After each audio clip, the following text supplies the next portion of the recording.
ሰላም ጤና ይስጥልኝ ውድ የብስራት ቴሌቪዥን የዩቲዩብ ቻናል ተከታታዮቻችን እንደምን አላችሁልን የብስራት አታታ ፕሮግራማችን አሁን ጀምሯል በዛሬው የብስራት አታታ ፕሮግራማችን የኢትዮጵያ ሴቶች ብሔራዊ ቡድን የሚያደርገውን ጨዋታና እንዲሁም ኢትዮጵያ መድን ያስመዘገበው ተደናቂ ውጤት ምን ይመስላል እንዲሁም ዛሬ የሚደረገው የሶስተኛ ሳምንት የኢትዮጵያ ፕሪሚየር ሊግ ተጠባቂ ጨዋታ ኢትዮጵያ ቡናን ከባህር ዳር ከተማ የሚያገናኘው ጨዋታ እያነሳን ከናንተ ጋር ቆይታ የምናደርግ ይሆናል እስከ ፕሮግራማችን ፍጻሜ ድረስ አብራችሁን ቆዩ ሰላም ነው እንዴና ሁሉ መልካም ዛሬ የሚጠበቁ ጨዋታዎች አሉ በተለይም ደግሞ የኢትዮጵያ ሴቶች ብሔራዊ ቡድን ከታንዛኒያ አቻው ጋር በድሬዳዋ ስቴዲየም ቀን 9 ሰዓት ላይ የሚያደርገው ጨዋታ በእጅጉ ተጠባቂ ነው ከ14 ዓመታት በኋላ ዳግም ወደ አፍሪካ ዋንጫ ለመመለስ ከባድ ትንቅንቅ ያደርጋል ይሄንንም ጨዋታ ምንመለከት ነው የሚሆነው ዛሬም በኢትዮጵያ ፕሪሚየር ሊግ የሶስተኛ ሳምንት ጨዋታ ወደ ሜዳ ይመለሳል ታዲያ ወደ ሜዳ ሲመለስ የሚጠበቁ ጨዋታዎች አሉ ከነዚህ ተጠባቂ ጨዋታዎች መካከል ታዲያ ባህር ዳር ከተማን ከኢትዮጵያ ቡና በአዲስ አበባ ስቴዲየም የሚያደርጉትም ጨዋታ ተጠባቂ ነው እንዲሁም ደግሞ ኢትዮጵያን በብቸኝነት በአፍሪካ መድረክ የወከለው ኢትዮጵያ መድን የወቅቱን የአፍሪካን ጎረምሳ ቲም ወይም ደግሞ የወቅቱን የአፍሪካ ገናና ቡድንን በለው እሱን ቡድን እንግዲህ ሳይጠበቅ በአቻ ውጤት ደምድሟል አጠቃላይ ጨዋታው ምን ይመስላል የሚለው ነገር ምናነሳ ነው የሚሆነው እንግዲህ ቀዳሚ የምናደርገው ጉዳያችን የሚሆነው ኢትዮጵያ መድን የተመለከተ ጉዳይ ነው የሚሆነው ኢትዮጵያ መድን እንግዲህ ባሳለፍነው እሁድ በስደት እንግዲህ ባለሜዳው መሆን አልቻለም በሜዳው የመጫወት እድል ወይም ደግሞ በሜዳው የመጫወት እድል አጋጣሚን አላገኘም እንግዲህ በስደት በግብጽ ጁን 30 ስቴዲየም ላይ በዛው በፒራሚድ ስቴዲየም ነው ጨዋታውን ያደረገው ይህን ጨዋታ ታዲያ አንዳቻ በሆነ ውጤት አጠናቋል ቀዳሚ የነበሩት ፒራሚዶች ነበሩ በፊስተን ሚያሌ አማካኝነት እንግዲህ ፊስተን ሚያሌና ገብረመድህን ኃይሌ ከዚህ በፊት የሚተዋወቁ ይመስለኛል ዲሞክራቲክ ሪፐብሊክ ኦፍ ኮንጎ ከኢትዮጵያ ብሔራዊ ቡድን ጋር ባደረጉት የዓለም ዋንጫ ማጣሪያ ጨዋታ ላይ ማነው የአፍሪካ ማጣሪያ ጨዋታ ላይ እዛ ጨዋታ ላይ ግብ እንዲያስቆጠረ ይታወቃል እንግዲህ ገብረመድህን ኃይሌ ያውቁታል የመጀመሪያ ጨዋታቸውን ሲያደርጉ ይሄንን አጥቂ በደም ያውቁታልና ዛሬም እንግዲህ መድን ላይ ግብ ያስቆጠረው እሱ ነበር እንግዲህ አማኑኤል ኤርቦን ቀይሮ የገባ ብሉክ ሙሉጌታ እንግዲህ በ83ኛው ደቂቃ ላይ ግብ አስቆጥሮ መድን ከመሸነፍ ታድጎታል ማለት ነው 83ኛው ደቂቃ ላይ ነው ግብ ያስቆጠረው እንግዲህ በጨዋታም ረገድ ብዙ ያየናቸው ነገሮች አሉ ገብረመድህን ኃይሌ ምናልባት የፊት መስመሩ የሚያስፈራ ነው የፒራሚድ የፊት መስመር እንዳልነው ፊስተን ሚያሌን ብላዲ ቱሬ የሚባል የቡርኪና ፋሶዊም አለ እንዲሁ ከብራዚል ሚጫወትም አንድ ተጫዋች አለ የፊት መስመሩ ትንሽ ጠንካራ የሚባል ነው ባለው አቀራረብ ደረጃ እንግዲህ ያንን ለማቆም ያደረጉት የተከላካይ ክፍላቸውን ያጠናከሩበት መንገድ ወይም ደግሞ ጌሙን ለመቆጣጠር ያደረጉት ጥረት በእጅጉ የሚደነቅ ነበር ከጨዋታው በኋላም በነበራቸው ቆይታ እዛ የነበሩ ጋዜጠኞች ይህንን ሐሳብ በደንብ ሲያነሱት ተመልክተናል ለሁሉም ግን ያጠቃላይ የጨዋታው ሁኔታ ምን ይመስላል የሚለውን ምን ታዘብክ የሚለውን እንመልከት ማለት እውነት ለመናገር ማንም ያልጠበቀው ውጤት ነው ኢትዮጵያ መድን ያስመዘገበው ለዚህ ውጤት መሳካት ደግሞ ያው እንደ ቡድኑ ያደረገው እንቅስቃሴ እንደተጠበቀ ሆኖ የተወሰኑ ተጫዋቾች ደግሞ በዋናነት ሊጠቀሱ የሚችሉ ተጫዋቾች እንደነበሩ ተመልክተናል እንግዲህ የኢትዮጵያ መድን ተጋጣሚ ፒራሚድ ያምናው የሊጉ ሻምፒዮን ቡድን ነው አሁን ላይ በግብጽ ሊግ ላይ ከፍተኛ ተጽዕኖ ፈጣሪ መሆን ከቻሉ ክለቦች መካከል አንዱ ነው በሀብት መጠኑ ደግሞ አሁን ላይ አፍሪካ ላይ ካሉ 3 ምርጥ ክለቦች መካከል አንዱ መሆን የቻለ ነውና ከነዚህና ሌሎች ሁኔታዎች አንፃር ሲታይ ኢትዮጵያ መድን ይህን ጨዋታ በዚህ ውጤት ያጠናቀቃል ብሎ የጨረሰ አልነበረም አምና ፒራሚድ በሜዳው ካደረጋቸው ወይም ደግሞ በአጠቃላይ በቻምፒዮንስ ሊግ ወደ 16 ያህል ጨዋታዎችን አድርጓል ከ16ቱ 10ን አሸንፏል 4 ያህሉን እኩል ወጥቷል 2 ጨዋታ ተሸንፏል በሞሮኮና በቱኒዚያ ቡድኖች ይመስለኛል እሱም ከሜዳው ውጪ በሜዳው ላይ ግን አንድም ጨዋታ አቻም አልተለያየም አልተሸነፈምና በዚህ ያህል ጥንካሬ ላይ ያለ ቡድን ነው ይቡድንና ከመድን ጋር አቻ መውጣቱ ብዙዎችን ያነጋገረ ያስገረመ ጉዳይ ሆኗል። ተጫዋቾቹም ሰዓቱ እየገፋ በሄደ ቁጥር ከስሜት ወጥተው በጣም ስሜታዊ ሆነው ነበር የፒራሚድ ተጫዋቾችና እየገፋ ሲሄድ መድን የበለጠ እየጠነከረ የመጣበት ሁኔታ ነበርና በጨዋታው መድን ያገኘው ውጤት ፍጹም ያልተጠበቀ ነበር።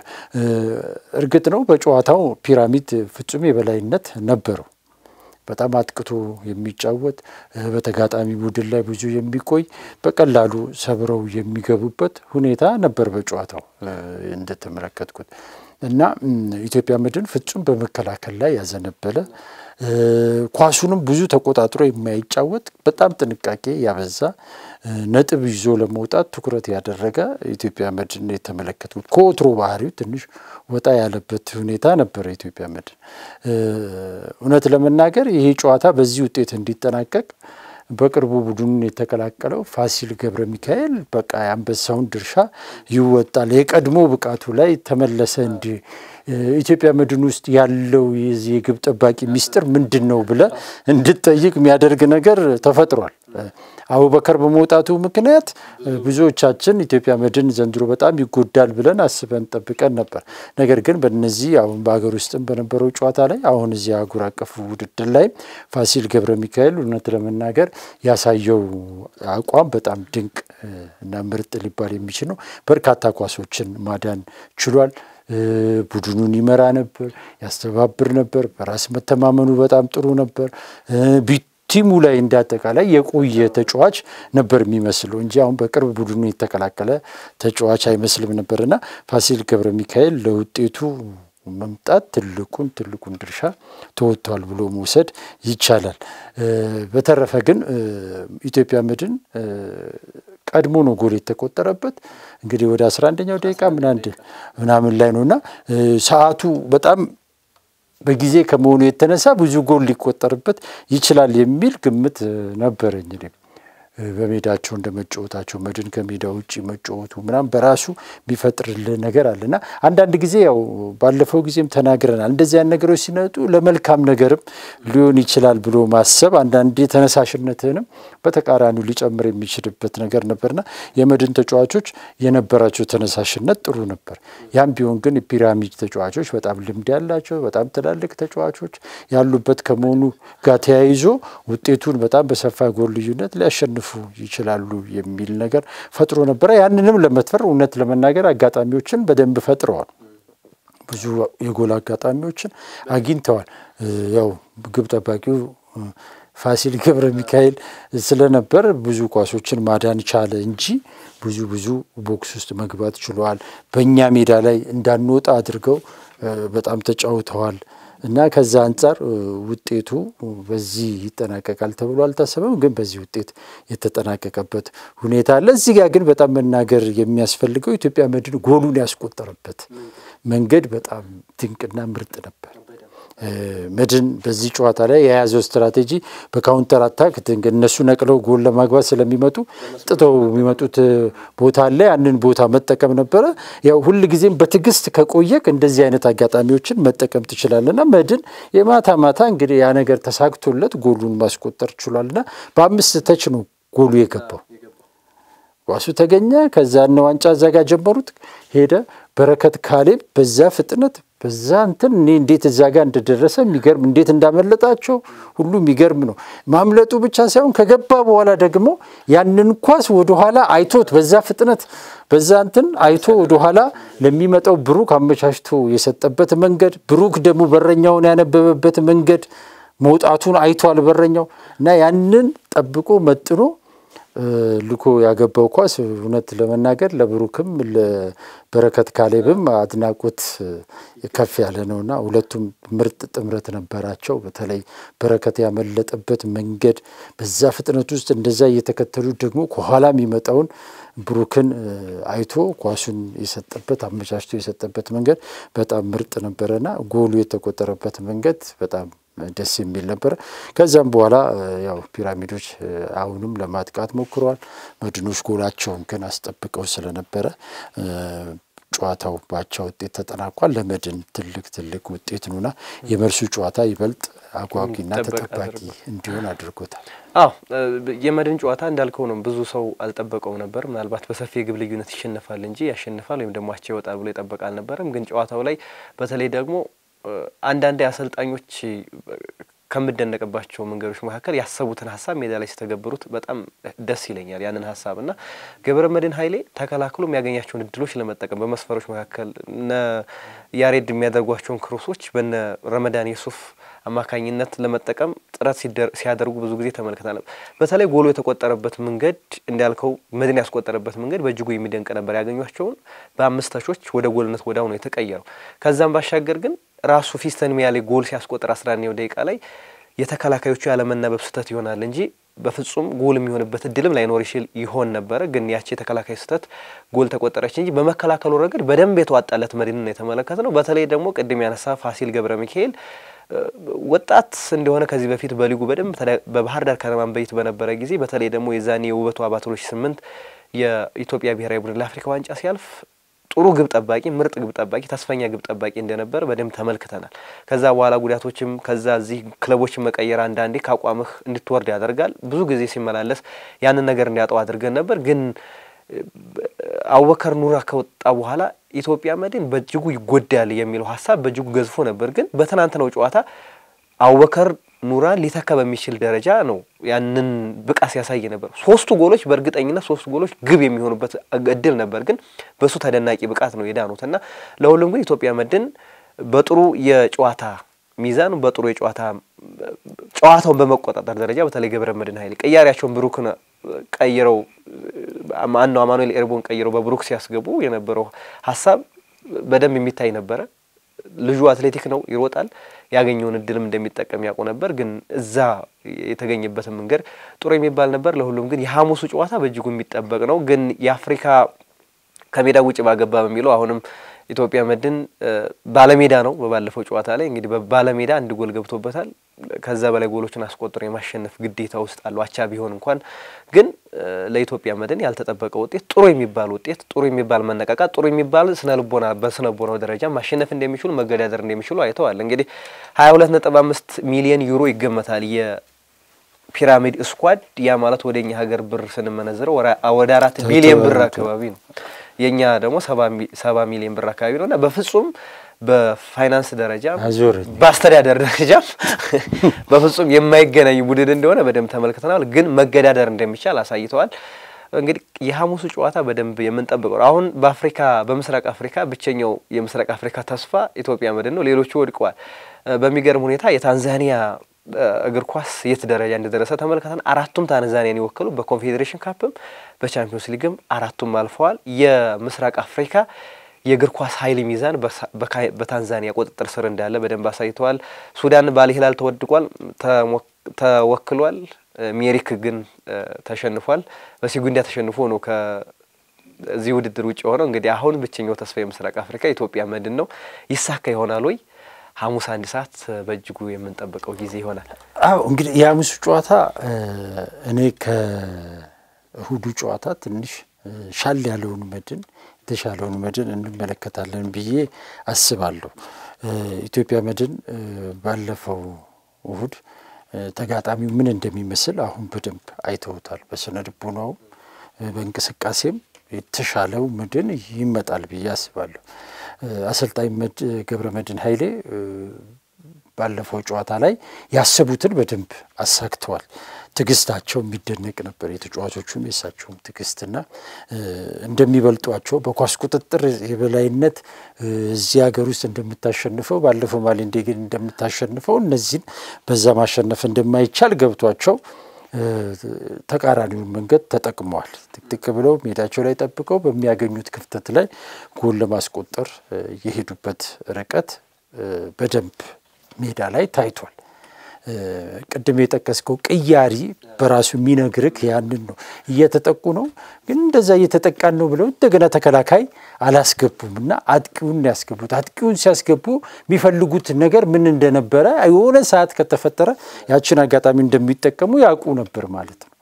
ስለዚህ ያንን አድርገው ይዘው ወጥቷል። አሁን ደግሞ ለዚህኛው ጨዋታ ደግሞ የተሻለውን እንቅስቃሴ ይዘው ይመጣሉ።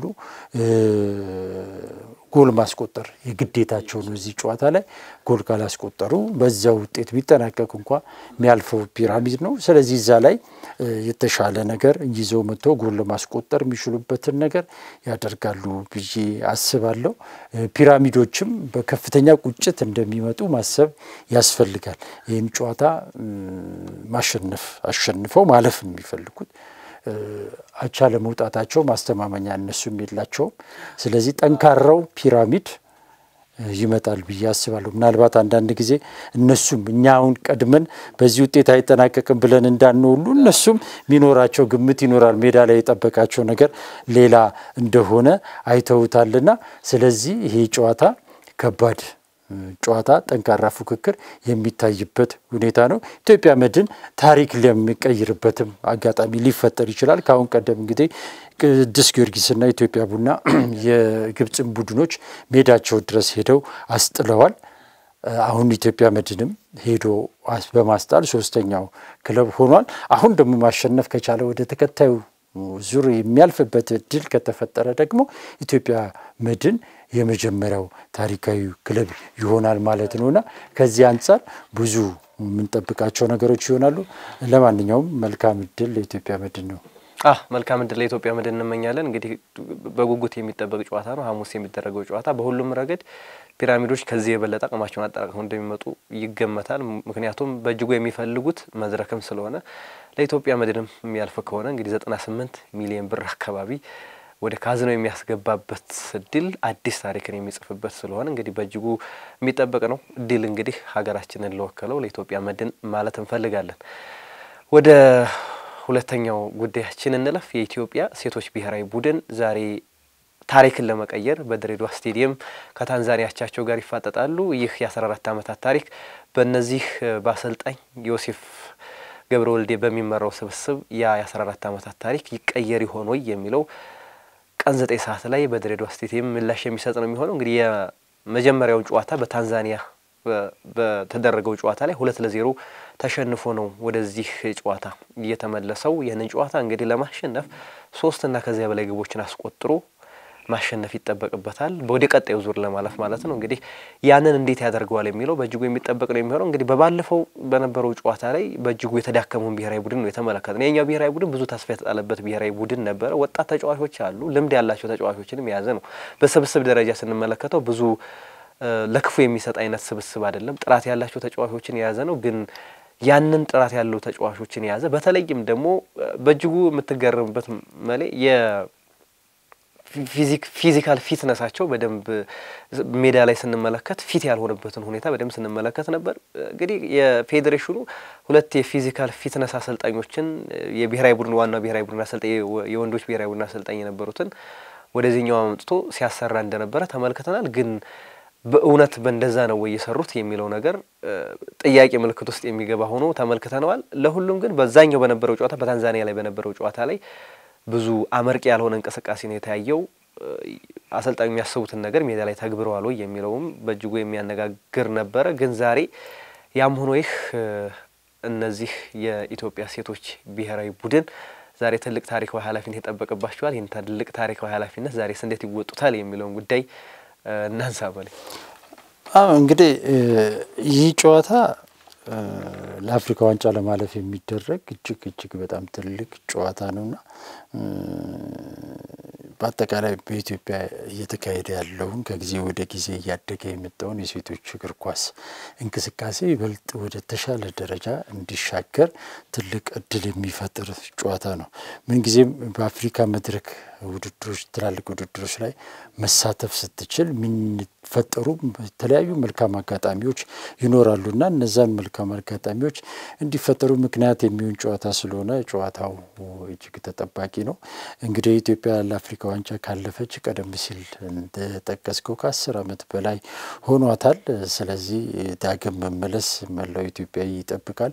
ጨዋታው ደግሞ የሚደረገው ድሬዳዋ ከተማ ላይ ነውና ምናልባት እንግዲህ ድሬዳዋ ከተማ ላይ ምን ያህል ቅስቀሳ ተደርጓል፣ ጨዋታው መካሄዱን ህዝቡ ህዝቡ ምን ያህል ያውቃል ምናምን የሚለው ነገር እንደተጠበቀ ሆኖ የሜዳ አድቫንቴጃችንን በእጅጉ ይጎዳዋል ብዬ አስባለሁ።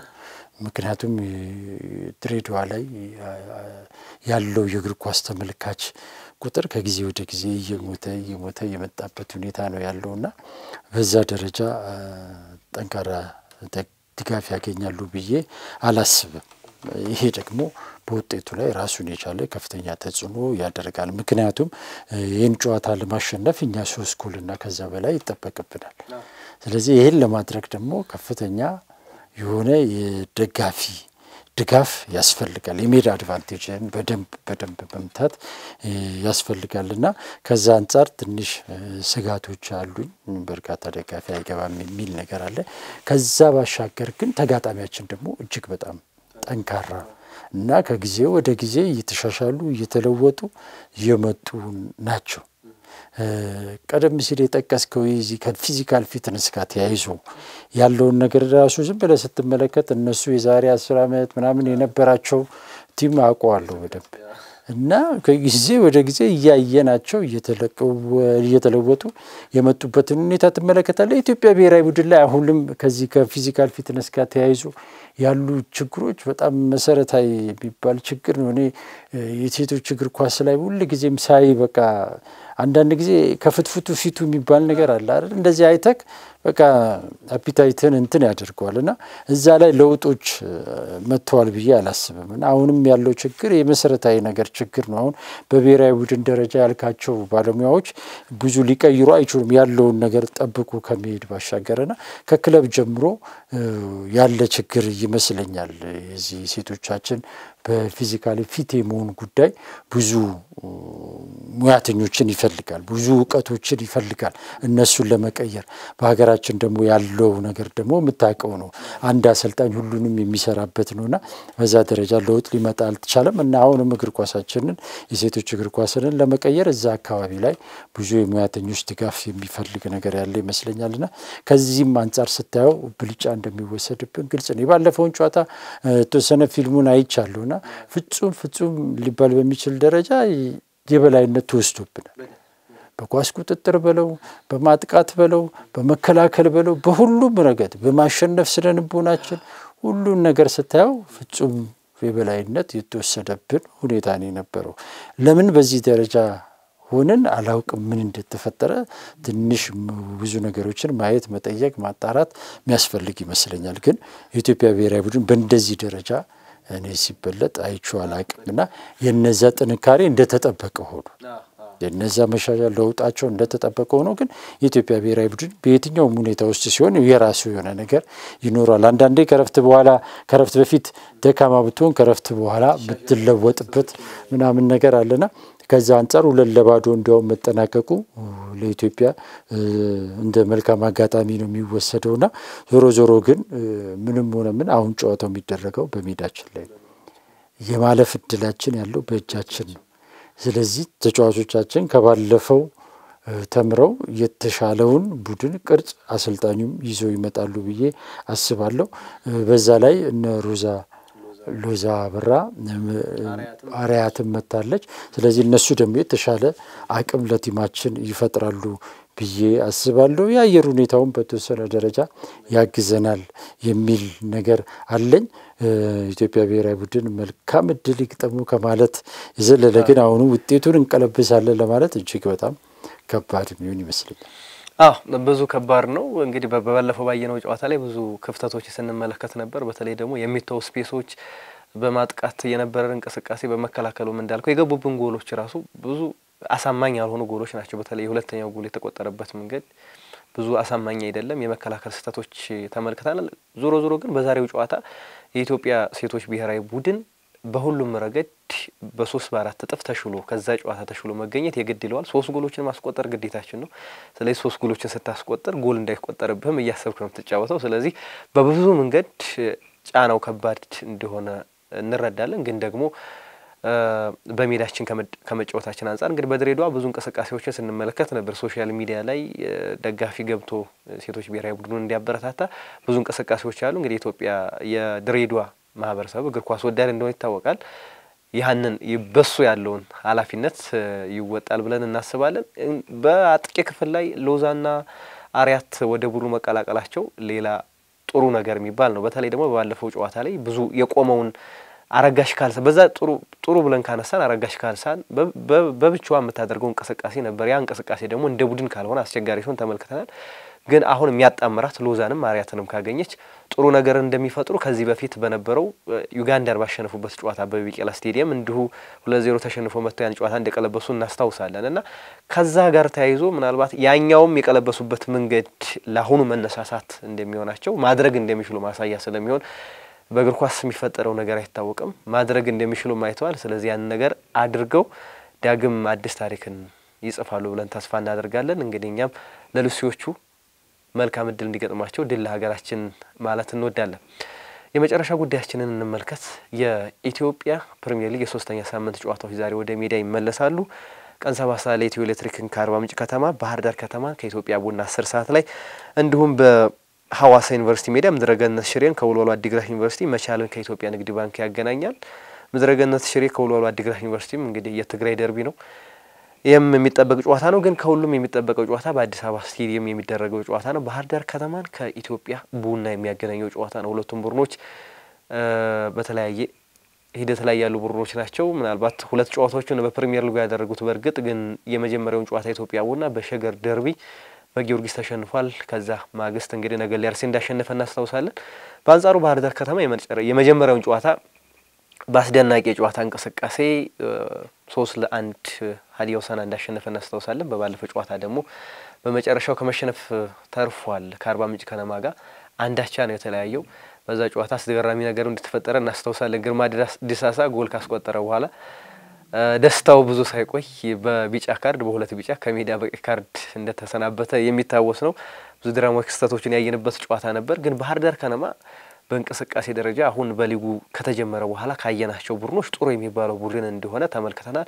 ኢትዮጵያ ቡና በአንጻሩ ብዙ ችግሮችን እንዳሉበት በየጨዋታዎቹ ስንመለከት ነበር። በተለይ ደግሞ የአማካይ ክፍሉ መሳሳት ዛሬም የዲቫይንን መሰለፍ አሁንም አጠራጣሪ ነው። ብዙ ጥሩ ስሜቶች እየተሰሙት እንዳላደለ እየሰማን ወይም ደግሞ እየወጡ ያሉ መረጃዎች ያመለክታሉ። የመሰለፉ ነገር አጠራጣሪ ነው ተብሏል። ዲቫይንንም ያለማግኘታቸው ነገር ዛሬ በአማካይ ክፍሉ ድጋሚ ጠንካራውን የባህር ዳር ከነማ የአማካይ ክፍል ያለው ቡድን ነው የሚጫወተው። በተለይ ደግሞ የሄኖክ ይበልጣልና የበረከት ጥጋቡ ጥምረት በፕሪሚየር ሊጉ ምናልባት ወደፊት ጥሩ ደረጃ ላይ በብሔራዊ ቡድን በደረጃም ጥሩ ደረጃ ላይ ይደርሳሉ ተብሎ የሚጠበቁ ወጣቶች ናቸው። ሁለት ወጣቶች አሁንም ባህር ዳር ከተማን ምናልባት ለውጤት ያበቁታል ተብሎ ከሚታሰቡ ተጫዋቾች መካከል አንዱ ነው።